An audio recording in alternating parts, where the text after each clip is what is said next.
here at the SEO conference, my man. How are you? Going good, going good. So, probably midway through the conference so far. Good energy. I was telling them earlier on camera, like, you have to be here. You just have to be here to experience it.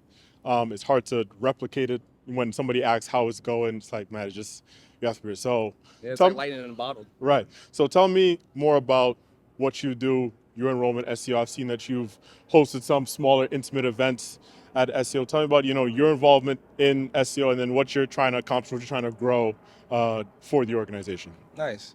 Well, so my name is Davion Louis. I'm currently a fundraiser at H.I.G Capital. And my involvement in SEO, man, it doesn't go back too far, but in 2020, I was coming out of my investment banking program at Morgan Stanley, looking to go to the buy side for investing. And so SEO has a program called AIFP.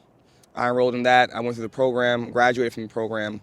Ultimately, as I was interviewing for the investment side, I did a lot more introspection. And I thought, I could do the investment thing and be like a, 4 points a night, 2 rebound kind of player. Or I could do something where I think that I had a lot more passion and a lot more innate skill sets. So I decided to do fundraising, went to TPG to do that, and then switched. Yeah, TPG is great. Shout out TPG, who's also one of the main sponsors and cornerstone sponsors of SEO's ACON conference that we're at now. Right. And so from there, matriculated to H.I.G Capital, where I sit. And ultimately, my involvement in SEO now is a result of me really thinking about within the fundraising and IR landscape, I still don't have the resources that I got from SEO in the investment side. Right. So how can we build out programming? So to your point, we did an inaugural event called Raising Diversity in Alternative Capital, where we invite GPs and LPs of color to effectively create a community that's a competitive advantage to their personal and professional lives. Right.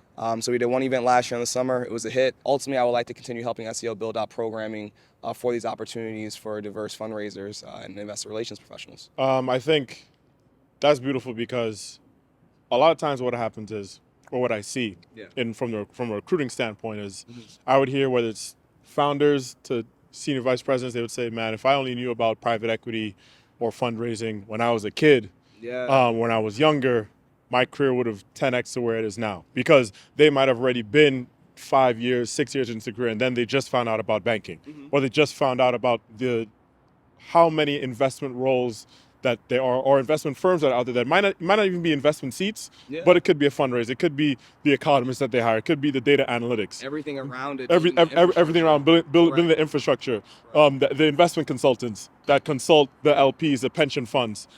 People look at their pension, they say, oh yeah, well, I'm going to get this pension money at the end of the day, but just not knowing that, okay, these pension funds are invested into the biggest investment firms in the world. Correct. So this SEO seems to be trying to solve that gap. Yeah.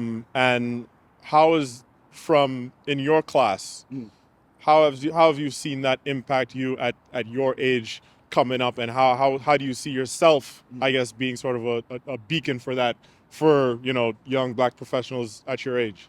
Yeah. Well, I mean, I think SEO has a lot of natural synergies to kind of my personality, which is like, you want to be able to achieve excellence, right? And at the same time, you want to be able to provide opportunities for other people to achieve excellence at the same time. And so when I think about myself, I think about just the programming that I would do naturally, right? I love meeting new people. Here's a resume. How do we fix it up, right? Up to seeing more senior people. What can I do to help you, right? So I think this idea of always trying to add value across relationships is something that I've learned as a young person, and SEO has helped me foster. Gotcha. And we were just talking earlier behind the scenes, because I want to promote. Don't talk about everything we're talking about behind the scenes. No, I can't do that. I can't do it. That's behind the scenes content. But we were talking behind the scenes, and you were talking about a platform for young men that you want that you wanted to start. What is it that you're trying to build? You're trying to grow for young men out there? Wow. Well, so I'll first start off by saying, when I think about young men in general, I want to empower them to understand that there's the power of the and. I didn't create this concept. It's in a book, From Good to Great. And what it says is you don't have to choose this or that in your careers, right? So while I love fundraising, and I think I'm a great professional in that regard, I want to be a business consultant and a business coach for men. And so what we do at Masculine Lies, that's the name of my men's brand, is we help men, one, identify how they see masculinity for themselves, and then two, okay, so how do we express masculinity in non-harmful ways, right? And so effectively what we try to tell men is that a lot of times we are born into subconscious contracts, right, that we opt into. Yes. And we look at these stereotypes, right? You know what I'm saying? We don't even realize it, but we've opted into this social contract saying you have to be aggressive, you have to be apathetic, you have to be a woman's man, right? You can't cry, you can't do these things. And it affects us in very negative ways. Right. And so the whole point of it is, let's take this paradigm that we've been born into, turn it on its head and say, well, no, actually, I can actually articulate what masculinity is for myself, and I can do so in a non-harmful way. Right. So I'm excited. Masculine Lies on Instagram. We don't have a lot of followers, so hopefully this gets more followers, and then you'll see some content. If you like it, let me know. If you don't like it, also let me know. I think part of what I've been learning as I even look at my own masculine journey and kind of my expression is always open to hear stories. I lead with vulnerability. I lead with kind of this idea that, you know, we're all in this together. So that's what Masculine Lies is, and it'll become a better brand hopefully at some point. Davion, thank you, man. Appreciate that. Always willing to share the platform to boost everyone. This has been great. Going to go back to the conference, meet some people, shake some hands, drink some champagne. Hungry. We hungry. We hungry.